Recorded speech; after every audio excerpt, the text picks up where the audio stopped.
on PHLY Sports. We got the wonderful Renee Washington. You can follow her at Renee PWASH. This is the first time she joined me. She's very, very great with her time. I'm extremely blessed to be able to have someone of her expertise on everything at PHLY Sports, but most importantly, the Phillies and the Union. Renee, are you recovered from that instant classic yesterday or what? Oh my gosh. Listen, the Phillies, I'm so glad they grinded out that win, but that gave gray hairs, aged us a little bit. The ups and downs of that game was a lot, but thank goodness they won. It makes it a classic because they won. Had that been a loss and they go down 2-0 in the series, then that game it was just awful. So Yes. I'm recovering. And you just said that awful. Like I said in the sixth inning, I'm done. Like I can't. Like it's just I'm not that I gave up, but just saying if this ends right now in this game, it's over. And I cannot believe that we wasted this entire year to lose against the Mets and at home, especially that, And that's what I've been saying. Listen, we all know that this team has the talent to win the World Series, but we also know it's very difficult to win a championship in any sport. So it's not a given just because they were the best team in baseball the first half of the season. So if they're going to lose, do not lose to the Mets. And definitely don't get, to me, if you drop game 2 now, I'm worried about a possible sweep. You can't, there are teams, like you look at the Padres, and especially the Padres, I'll say, that are playing so well right now that if the Phillies were to have a very competitive, a long series, you end up losing, okay, I might be able to sleep a little bit better at night than if you lose to an NL East opponent in the Mets. We just can't have that. So I'm so glad that they got the win yesterday. And now the series drastically changes heading back to Citi Field. Some momentum, the offense feels like it's coming around, and it does feel like things are moving in the right direction after squeezing out that win yesterday. Ain't that the truth? Ain't that the truth? Again, on the Roger Rack Media Hotline, we got the great Renee Washington at Renee RENEEPWASH on X from PHLY Sports. She does a fantastic job. She does everything. Sideline reporting for ESPN. Like all you need to do is go to her X page, and her clipped or pinned profile is her reel. So it's remarkable work. She's been joining me for years, and I'm blessed to have her on. And she does a great job with Jamie Lynch every day. They're talking Phillies. And speaking of that, like looking at this game 3, the one thing I keep asking everybody was, number one, we saw Bryson Stott last night. Tremendous to get him off the side with that triple. What does Topper do? All year, Renee, he sits them against lefties. Is he finally going to say no? He needs to be in, or is he really going to get us all up in a crawl and start Sosa tomorrow? I know. We were talking about on our show today. And first of all, thank you for the compliments. I appreciate all the phenomenal work that you do as well. It's great to see. To your point, though, this is a tricky one because it also is going to be a bigger question even with pitching. It's a question with the bullpen rotation. There's a lot of things that we're keeping a close eye on around what Rob Thompson is doing. It's the playoffs, though. You cannot play this the same way you would have played this series had it been in the regular season. To me, don't ice out your own guy. And I do think, and I said this earlier, and I'm going to keep saying this, learn from Nick Sirianni and the Eagles. Don't try to coach cute. Don't try to overthink things. Keep it simple. Go with the hot hand. Bryson Stott on his birthday gets the go-ahead 2-run RBI. He had some phenomenal defensive plays. Leave him out there and let the game dictate whether or not he deserves to play. Don't you limit him and ice him out. I think after yesterday's game, absolutely you start Bryson Stott game 3. Had it been a situation where he struggled, totally different. He didn't go 0 for like we've seen other guys struggling, Alec Boehm being one of them. Even Sosa. Sosa gets to start for Boehm, which I was okay with. Rob was mentioning he's an energy guy. He wanted to change things up. Obviously, Boehm's been struggling. Sosa goes out, gets an error, doesn't give you anything offensively. His at-bats weren't good. You have to go with who's playing well. From the bullpen to the starting lineup to the pitching as well. I feel most confident in the starting pitching. But in terms of the starting lineup, I'm leaning on Bryson Stott until he shows us differently. Yeah, I agree. I mean, like my thing is, how do you take that confidence away from him? I mean, this is a huge confidence builder right now for him. And listen, my whole thing is the drop off, Renee. Am I nuts? But is it really that bad. I mean, he can steal. You got base when you need. He's got a Gold Glove. One of our listeners, Rick, said he only had 4 errors all year, which is the best in baseball. Like I don't get. I think, like you said, I think he's overthinking it.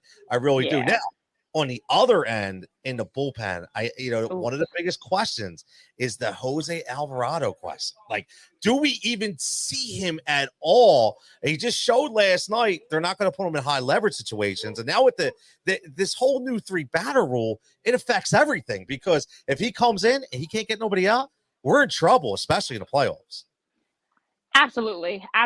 Listen, to your point about everything, the hard part with Rob and his staff is they're so analytical with their data. They're so heavily leaning on scenarios, and sometimes you got to go throw strategy out the window and go with your gut.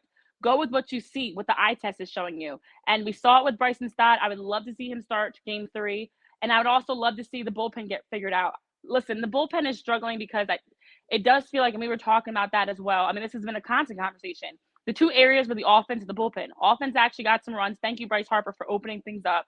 Actually get some home runs, actually get some small ball going in game 2. Now it's the bullpen. They gave up 10 runs across 6 innings between games 1 and 2. This is a bullpen that was one of the best in baseball. You look at their numbers on the season. I mean, between them, I think they've given up about 10 home runs on the season. And for Matt Strom, Orion Kirkland, and Jeff Hoffman specifically, I should say, not everybody else. So when you have your big 3 go out there and struggle the way that they did games 1 and 2, some of that is the rust. It's the fact that they, bullpen, much like all positions, but definitely even more in baseball, very routine, needed to get going. And I'm hoping game 3, they're going to be back into some sort of a rhythm. Jose Alvarado not pitching in that situation where we saw Jose Ruiz come in after Christopher Sanchez was pulled 88 pitches in 6 inning, 2-0 game. I'm leaning on Jose Alvarado or Orion Kirkland. So I'm not quite sure why in that scenario you go to Jose Ruiz, who in my opinion is like just an innings eater, low leverage guy, not someone you're leaning on in a 2-0 game where you're down already in the series and also chasing the game. Because thank goodness it was only the solo home run that was given up to Pete Alonso. It could have gotten way worse. It could have been similar to that 8th inning we saw game 1 that they gave up 5 runs. So I'm not quite sure what's going on with the bullpen in terms of rotation, but also in terms of just the rust. I think the rust will get figured out, but I think that, again, the staff, for Rob and his staff, don't overcoach this. They are very big on they have their rotation down in terms of whether the game is up, whether they're down, who's pitching, of who's coming in next, and they have this rotation that's already kind of pre-planned, it feels like. Don't do that. Go with the game, go with the momentum, and go with the fact it's the playoffs. You easily could have gone down 2-0 if you don't get out of that game with Bryce Harper and Nick Castellanos tying things up. That literally saved the season. So don't put your bullpen in a situation again where they're called on and you're kind of setting them up to fail. Jose Ruiz should not be out there in a tight game situation like that. I don't care if the Phillies are up or down. We should not see Jose Ruiz. Period. He's been pitching well all season, but that's just not the space for him come postseason time. So I'm not quite sure what's going on, to be honest, Tony, but I'm hoping that after these first 2 games, it's been the wake-up call. This team is very talented, yes, but you still have to go out and win it. This team is defeating themselves. You can't just sit back and get cute and expect to win games.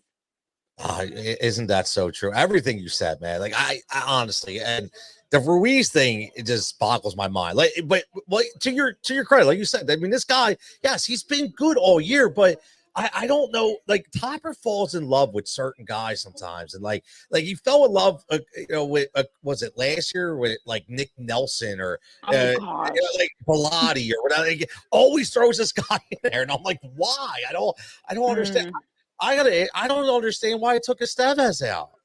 Like exactly, he'd only thrown 8 pitches. Let him go out again. There was no reason to pull him out. Another thing that we talk, it's so easy to point the finger. I'm glad you brought that up. It's so easy to point the finger and question Jose Ruiz.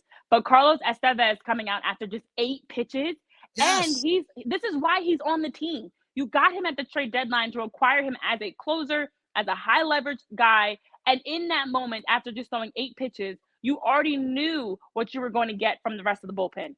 Go to Estevez. Give him a shot. We didn't even see him game 1. Game 2, he was pitching just fine. I honestly, we had our post-game show yesterday and we're like, to be honest, Nick Castellanos, Bryce Harper, and Bryson Stott not only saved the season, but may have really saved Rob Thompson, because it already looked bad enough. There were 3 strikes, and Mundo Sosa gets to start, and we all understood why, but then goes out and gets an error and gives you nothing offensively. Jose Ruiz comes out, which, to be honest, you could have let Christopher Sanchez go another inning. But okay, you know what? He's young. He only had pitched 1 postseason game prior to yesterday, and that wasn't a good showing against the Diamondbacks, where he only made it 2 in like 2/3 innings. Okay, understandable. But the next guy up can't be Jose Ruiz. You've got Alvarado. You've got Kirkering. You've got plenty of options. I'd even go to Tanner Banks first. And then the 3rd strike was Carlos Estevez, only pitching 8 pitches. So I'm thankful they got out of that with a win. But you cannot continue to have these types of tactical mistakes. That's a great point, man. And listen, I just like you, and I know you are, and I am. Listen, I love Topper, but there's times where it really makes you scratch your head a little bit, and you have to think, like, number one, sometimes, like my man Rich checking in says, you got to go with your gut. You do. Like, sometimes you got to go with the eye test. I said it all the time. My man, hey, you got to answer this, Renee. I'm not going to answer. My man Al checking in says, is she from Philly? She sounds like I don't know how to take that, to be honest, Al, but thank you. Yeah. You're one of us, Renee. That's what it is. I know.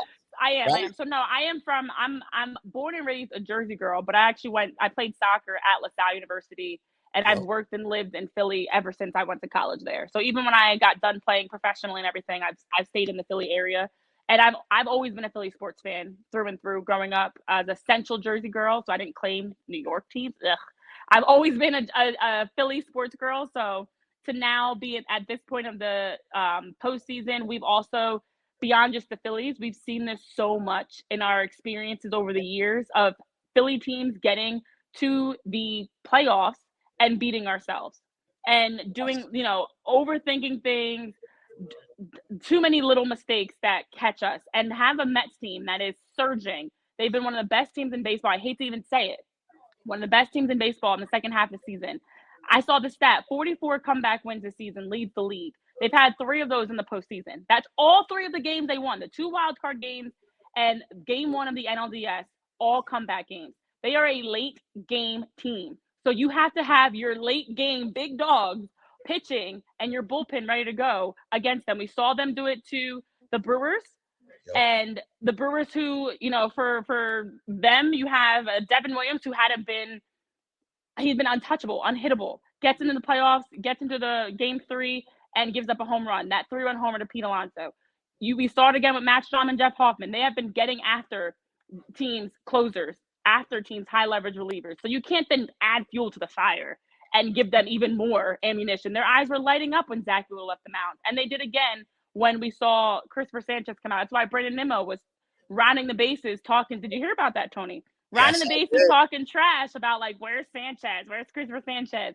You cannot let the Mets come into your house, our house at Citizens Bank Park, and have this type of a win. It's unacceptable. So I'm from Philly, and I say all that to say, like, it pissed me off that this is a 1-1 series. Exactly. Oh, you have no idea. Like, it angers me as much. And I started by opening this by saying, look, sometimes, you do have to, in this business, you have to tip your cap to the other play. I hate to do it. I know it's the Mets, but listen, they're a hot team, right? They're what we did a couple years ago is same kind of thing. But man, like, they come in here and get completely embarrassed in the first game where your number 1 ace just pitches a gem and you can't even get him a freaking hit. Right. I mean, like, it's so let me ask you about that, Renee. And again, we're speaking to Renee Washington at Renee PWASH from PHLY Sports. She does the PHLY Phillies and Union. You catch her with the bro, man, Jamie Lynch. Doing some great things. The show, just so everybody knows, you don't have to be on the dial to have some really good content out there, just so everybody understands that. And I will say this, Renee, look at it, the way they handle Wheeler, I was a proponent of. A lot of people were saying that he shouldn't have taken him out. And my question to those people were, well, if they didn't take him out, then what happens if you did want to use him in a must-win game 4. You couldn't, Mm-hmm. right? And part 2 of this question is Topper coming out saying, no matter what, Rangers my guy game 4. Like, what's wrong with that? Yeah, see, I know, right? That's crazy. So, okay, there are levels to this. The first thing is, I was okay with when Rob came out Friday afternoon and said, Christopher Sanchez is pitching game 2, Aaron Nola is pitching game 3. I applauded that. I 1,000% agreed. The home away splits alone. I mean, Sanchez's numbers, his ERA doubles from like a low 2 to a 5, home versus away. It's been remarkable how different it's been. And it's a huge sample size. So it's enough to know this is the reality. This is not a fluke. Not to mention, Aaron Nola, Mr. Calm, Cool, and Collected, as much hate as he might get from people in the city, he is the guy that is never going to change his emotion and can handle the loud chaos of Citi Field in game 3. So I was okay with that because you're going to get Aaron Nola pitching the same way home or away, but you could not put Christopher Sanchez on the road with how poorly he's pitched in comparison to his home splits. So I was okay with that. But to announce Ranger Suarez is going to be starting game 4 no matter what is a little bit eye-opening. That could be a possible elimination game. Let's call it for what it is. There's no guarantee the Phillies are going to go out and win game 3. Do I think they should? Absolutely. Do I think anything is possible? Also, absolutely. This is the Phillies we're talking about. We've seen worse. And also, yes, 2023. So I do think that's a bit premature. And I know that would require Zach Wheeler to pitch on one less day of rest. But if the season's on the line, if the Phillies gosh, it's even hard to say this. If they're going into game 4 down 2-1, you mean to tell me your ace, Zach Wheeler, who just pitched one of the best playoff performances we've seen in baseball history, not even just for a Philly, but in baseball history, you're not going to turn to him in that must-win situation? I don't believe it. I don't buy it. Not to mention Rangers been up and down ever since coming off the IL, and honestly, the second half of the season. So do I think Ranger has potential to come out and be the same Ranger we saw that got him an all-star bid and had him as one of the top pitchers in the season in the first half of the season? Sure. But do I also think there's a potential he can come out and be awful? Also sure. So I don't know why immediately put that out there because you did pull Zach Wheeler, after the 7th. He did pitch 111 pitches though. Very high pitch count, but it's the playoffs. Like I hate to. If this is the regular season, totally understand. This is win or go home. So at this point, if you don't try, I think I'd rather lose trying to go with your best players than to try to save them. Because what are you saving Zach Wheeler for? Okay, he gets an extra day of rest. There's no guarantee you have a game 5. So what are we saving him for? Well, maybe hold on.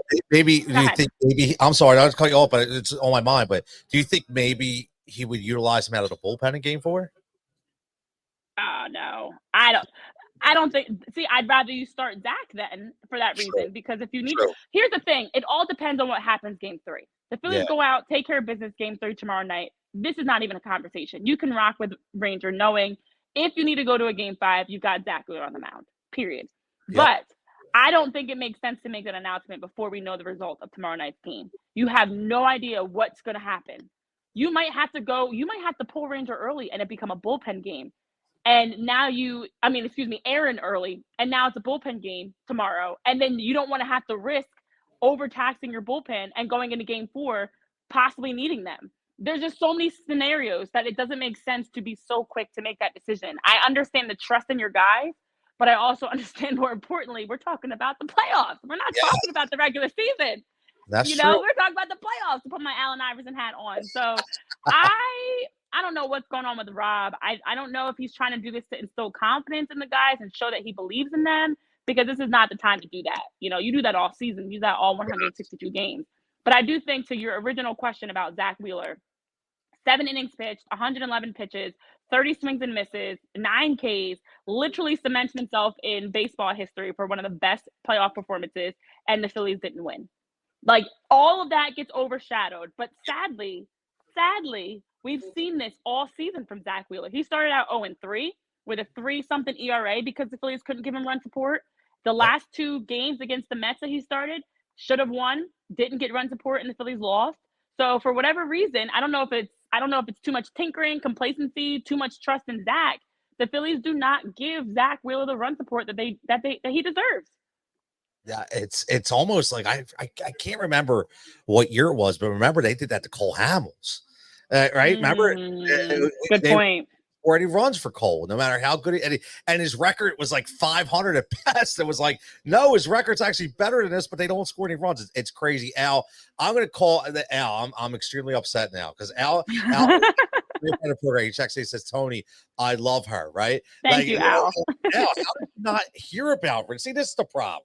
Right, this is the problem with the media today, man. I can tell you right now, and I'm not trying to make Renee blush, but the people, okay, that you haven't heard of are better than the people you have heard. Oh, thank you. I'm gonna throw it out there for real, and you know that. Like, I first had you on probably like 3-4 years ago, but it was the pandemic. I actually remember we were on lockdown. Check that out, 2020, 2021. Yes. It's crazy. And I've watched and watched, I still you go to Action News and maybe finally you find a home at PHLY, because I always say this, man, like people, I don't know what it is, Renee. This business is crazy. I don't know what you get passed over for so many different things. It could be race, it could be ethnicity, it could be politics, it could be because you're not in the right friend group or you don't know this. Like, it's crazy. I don't think people understand that. I'm just so glad. So Al, I'm telling you, you need to start following her today if you haven't, and you talk soccer. Like yeah. You realize how educated you are on the union, right? So that's another thing we'll get into another day. But listen, I don't want to keep. I'll keep you on this. I don't want to ask for prediction. I hate predictions because it's not. But what would you say tomorrow? Like, what has to happen tomorrow in the first half of this game for you to feel good and be like, all right, I feel like we're not coming home. The Phillies have to. We don't have to come home to win. I'm sorry. I get that. The Phillies, in my opinion, in the first few innings, they have to score like 5 runs. You've got to be up. You've got to be +5, I'm going to say. Because the thing is, you cannot keep, whether it's 1 run or 2 runs, whatever, you cannot keep the Mets around. You have to put them away. And that was one of the most frustrating things about Game 1. I know it's so easy to blame Hoffman, Strom, and Kirkering for giving up the 5 runs. And yes, I agree. That was really bad. Your job is to come in and hold them scoreless. Your job is to come in and throw strikes, and you couldn't do it. But you had a leadoff home run and nothing else offensively until Cody Clemens RBI. You can't do that in the playoffs. You're not going to win games. The math is mathing. You can't win games if you're not scoring, period. You've got to score runs. You've got to get hits. The Mets have been small balling the Phillies to death. That first game, it was like 5 singles, 2 sac flies, and a walk. It wasn't pretty. They were squeezing out runs. You've got to be able to hit the ball into gaps. Nick Castellanos walk-off. What did he do? Just spray the ball into left field and bring Trey Turner home. You don't have to have this home run or bust mentality. Get your singles, get your walks, do whatever it takes to keep the inning alive, play small ball, and score runs early. And if you are able to score runs early on the Mets, I think that you take the life out of them. I think you deflate them. But the longer you keep them hanging around, they are like that annoying little brother. You have to go on and beat up on them when you can. Do not let them hang around. So I think if the Phillies go on offensively, I don't think it's going to matter for the bullpen at that point. I think the bullpen's going to have a little bit more, to be honest. Game 3, I think they're shaking the cobwebs off. I think they're getting back. September was a really good month for the bullpen, even though around the All-Star break wasn't. They bounced back and ended the regular season strong, got back into some nice scoreless showings.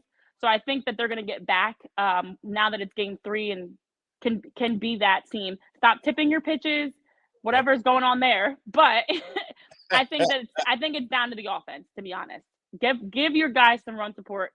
Put the Mets away, and I think they can win Game 3. Because to be honest, I'm a little bit nervous if this goes to Game 5. Yeah. You and me both. That's why I said we're not coming home. We need to win it in New York. I don't want Game 5s are like Game 7s, man. You have no idea what can happen. Anything can happen, and what we've seen this year, anything can happen. Well, you're getting some fans here, Renee. I'm going to follow the show. Rich says I'm following her baseball and soccer. She's awesome. I'm glad, man. This is what we do this for. I love this. So you can uncover the gems that are out there. I keep saying it that you don't even know about. See, following all that mainstream stuff. So listen, there's a lot of us out here covering sports like you do, Tony, where we are legitimately following, covering, talking sports. It's not clickbait, it's not hot takes. And I think for me, like, I always try to let people know, much like you do, like, we talk every sport. You know, Yes. I played professional soccer, so I have a direct connection to soccer. I work with the NWSL as one of their analysts. I do cover the MLS, but also we're talking NBA, NFL. You know, I was watching all the Sunday football in addition to watching the Phillies Mets. You know, we're talking baseball, we're talking hockey just got started. Whatever sport, WNBA playoffs are crazy. The Aces are not going to be in the championship for the first time in a few years. No. Whatever it is, we're talking about it because we're just sports junkies that just love what we do. And I applaud you for all the incredible work you continue to do. This is fantastic. Listen, the feeling is mutual. The feeling is mutual. Before I let you go, let everybody know, man. I know we've talked about it. You already got some people following. What's what's the week of Renee? What's going on tomorrow for that game? It's a crazy week, actually. Yeah, what's going on? So tomorrow for PHLY, actually, if anybody's interested, we have a live show that we're doing at Gall & Co., the Port Richmond location on Indiana Avenue. We'll be doing live pregame and postgame shows, and then we're also gonna have a live watch party. We're gonna have like Miller Lite specials. Their food there is phenomenal. They've got this delicious kielbasa cheesesteak that is to die for. It's so good. Oh yeah. Oh, it's amazing. I never heard of that. And it's like it's very meaty. It's a lot there. It's, you know, sometimes you get a lot of those sandwiches. It's a lot of bread. No. It's the Witter-Wadowski. They've got the Witter-Wadowski. It's so good. It's a kielbasa cheesesteak. So we'll be at Gall & Co. tomorrow for Game 3. Whoever wants to come, it's a free event. You're more than welcome to come hang, watch the Phillies, hopefully win. And then Game 4, we'll be doing our pregame and postgame shows as well. I also have some college games this week. I've got a couple ESPN games and an NWSL game or two. So it's going to be booked and busy as always. It's the overlap of the sports, October is, and I love it. You get playoffs, you get the start of some other seasons, and it's just chaos and busy. So I'll be there, and hopefully for everybody that I just had a chance to connect with, all your great followers, definitely hope that we can continue to connect because we got more things in the works, Tony.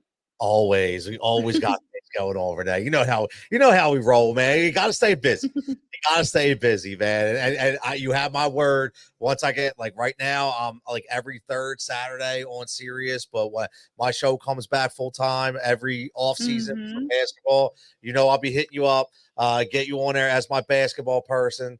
You Marlon on my peep. So I've got some college hoops coverage, and I'm going to be doing PHLY Sports. Plus, I'll be jumping on with the Sixers guys. I know, Al, you said those are your boys. I'll be jumping on with Kyle and Devon and them this winter. That's awesome. That is awesome. I love it. Well, Renee, as always, thank you so much for joining me. And again, make sure you're following her at RENEEPWASH from PHLY Sports. Let's go, Phils. Hopefully we watch a win tomorrow. Yes. Thank you, guys. Have a great one. Let's go, Phillies. Yes, absolutely. Thank you so much. That's Renee Washington from PHLY Sports. I'll tell you, she's fantastic.